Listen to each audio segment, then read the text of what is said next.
So I'm ready to switch up my design. I did post this look in my previous video, so if you're curious on how you can get these nails at home, you can check that video out here, but I'm ready for something new. So I'm gonna go ahead and start the removal process. And first things first, I need to take off the charms and the chain. So to do that, I am gonna use some cuticle nippers.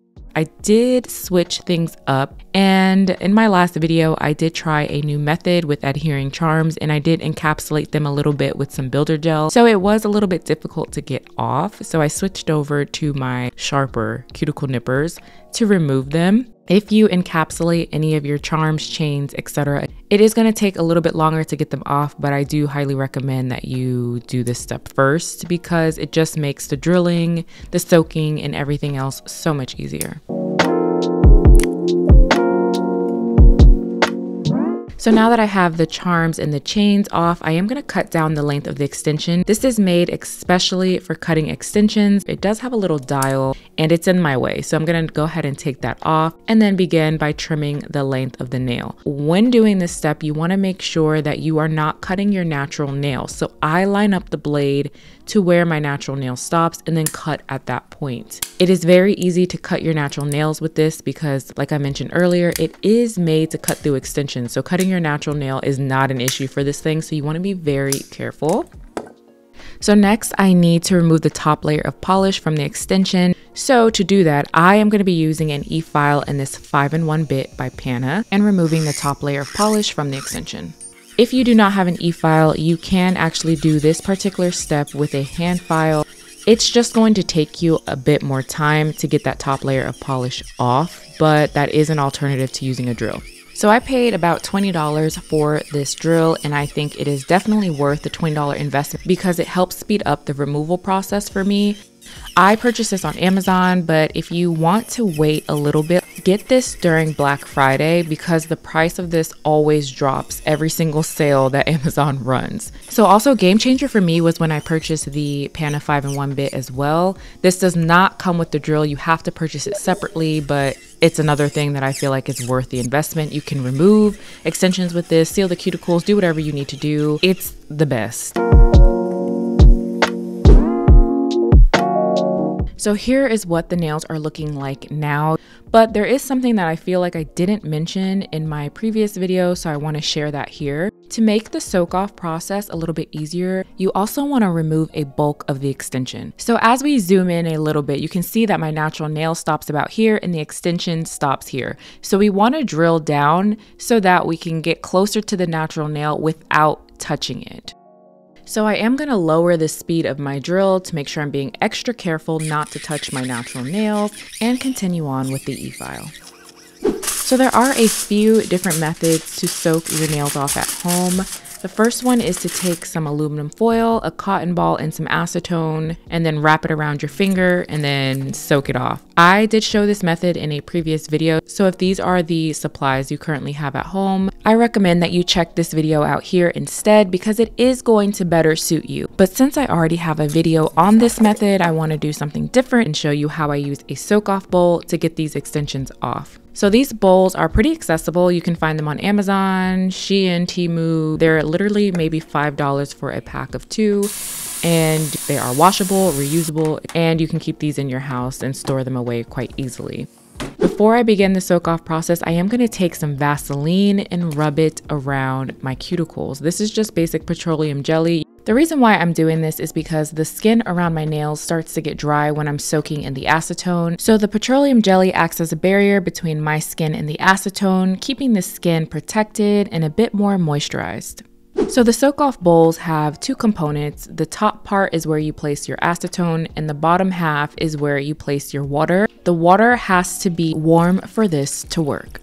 The warm water is what helps create a steaming effect so that the extensions start to melt off a bit faster than if you were to use acetone alone. If the water is cool, this is not going to work and you're going to have to start over. So I like to start off with hot water. I use one of those kettle things and heat up the water and then let it sit for a little bit before I actually place my hands into the little pockets. So I have the water in the bottom half now. I am going to attach the top part so I can get ready for soaking.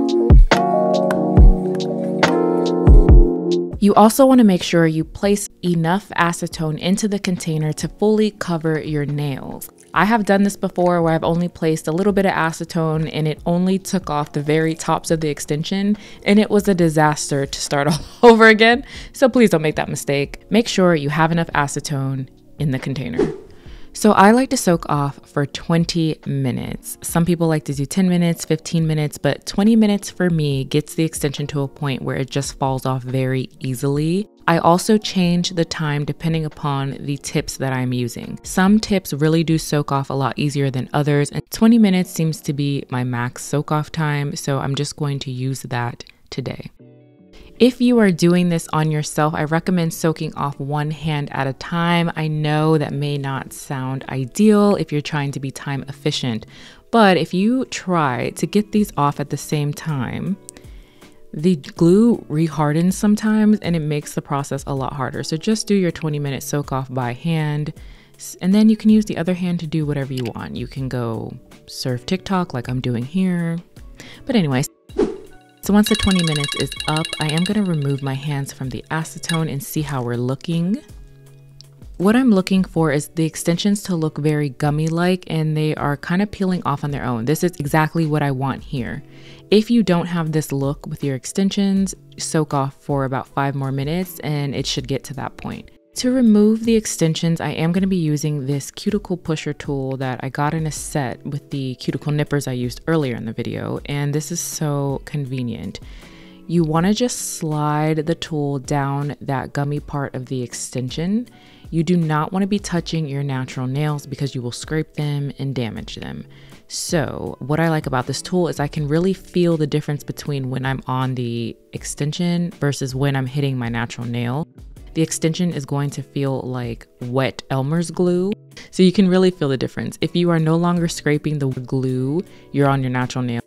So when using this tool, I'm being as gentle as possible. Sometimes it does look a little bit rough on camera because I'm speeding this up. So be sure to be gentle because we do still want our natural nails to flourish underneath our extensions, and we don't want to damage them in the removal process.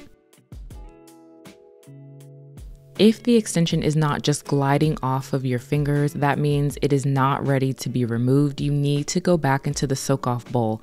I like to do 5-minute intervals if I need to do that, but if you soak for 20 minutes, you really shouldn't need to keep doing that multiple times.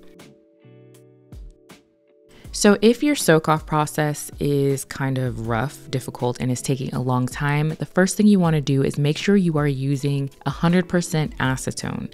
Acetone is easily accessible. You can find them at any big box retailer. You want to make sure that the brand you are buying is actually pure acetone.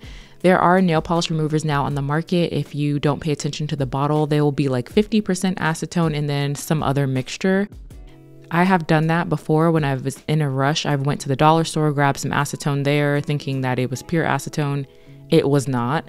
So if you are having a hard time with your soak-offs, check your acetone first. The other thing is if they're not just sliding off, that means you didn't soak off long enough. Some people really do take longer to soak off than others. It's perfectly fine. Just throw your hands back into your soak-off bowl for another 5 minutes and then go from there. This should be very easy to come off, and it should not take a lot of time because the extension should be buckling and coming off and sliding off on its own. And you should just be helping to guide it off, not prying it off. All of the glue is off. Sometimes there is a little bit of residue left on my nail, so I'm going to be taking a buffing block and removing any glue that is left over and still here on the nail. I just want everything off nice and clean because I am going to be doing another gel extension set, so I want to just have a clean slate. Now the extensions are all off, so if you have any questions about the removal process, go ahead and leave a comment down below. If you enjoyed today's video and it helped you out, make sure to give it a thumbs up. And I will see you in this next tutorial here.